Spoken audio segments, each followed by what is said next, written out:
Hey guys, and welcome back to this channel. In this video I'll be showing guys how you can generate like this high school AI image, like high school yearbook image on CapCut PC.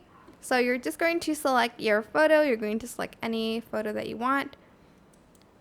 So I'm just going to select this one, and then you're going to select AI stylize. Then you're going to select the style button.